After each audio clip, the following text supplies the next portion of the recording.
क्या आप जानते हैं भगवान विष्णु से संबंधित ये 3 रहस्य हिंदू पौराणिक ग्रंथों में श्रीहरि को पूरे ब्रह्मांड का देवता कहा गया है। पौराणिक कथाओं की माने तो श्रीहरि के 2 चेहरों के बारे में बात कही गई है। एक तरफ वह शांत, सुखद और कोमल के रूप में दिखाई देते हैं, वहीं दूसरी ओर वह शेषनाग पर आसन लेकर विराजमान है। इस रूप में उनका चेहरा कुछ विभिन्न प्रतीत होता है। भगवान विष्णु जी के बारे में शास्त्रों में पढ़ने को मिलता है, शांताकारम भुजगशयनम। भगवान विष्णु के इस रूप को देखकर पहली बार में हर किसी के मन में यह विचार आता है कि सांप के राजा शेषनाग के ऊपर विराज कर कोई इतना शांत स्वभाव कैसे हो सकता है।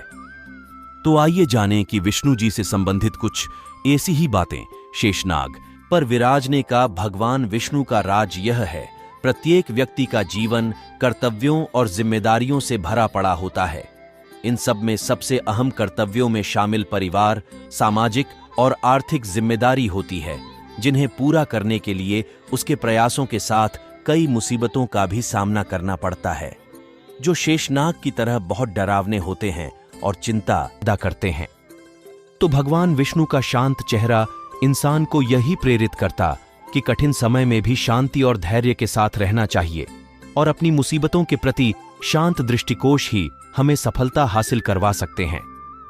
यही कारण है भगवान विष्णु सांपों के राजा के ऊपर लेटते हुए भी अत्यंत शांत व मुस्कुराते हुए प्रतीत होते हैं।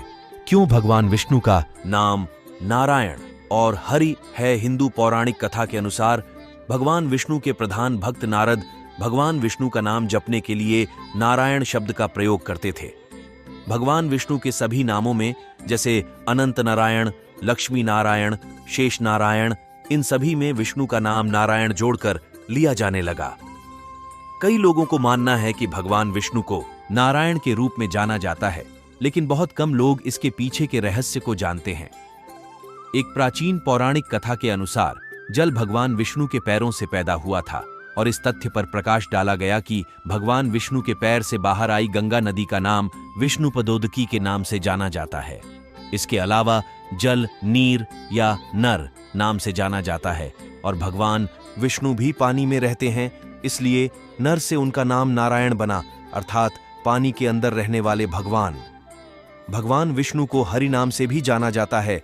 हिंदू शास्त्रों के अनुसार हरि का मतलब हरने वाला या चुराने वाला इसलिए कहा जाता है हरि हरति पापणी, अर्थात हरि वो देव हैं जो जीवन से पाप चंगुल से वातानुकूलित आत्मा का उद्धार करते हैं। भगवान विष्णु के 4 हाथ। प्राचीन काल में जब भगवान शंकर के मन में सृष्टि रचने का उपाय आया तो सबसे पहले उन्होंने अपनी अंतर्दृष्टि से भगवान विष्णु को 4 हाथ दिए, जो उनकी शक्तिशाली और सब व्यापक प्रकृति का संकेत देते हैं। उनके सामने के 2 हाथ भौतिक अस्तित्व का प्रतिनिधित्व करते हैं। पीठ पर 2 हाथ आध्यात्मिक दुनिया में अपनी उपस्थिति का प्रतिनिधित्व करते हैं। भगवान विष्णु के 4 हाथ अंतरिक्ष की चारों दिशाओं पर प्रभुत्व व्यक्त करते हैं और मानव जीवन के 4 चरणों और 4 आश्रमों के रूप का भी प्रतीक है।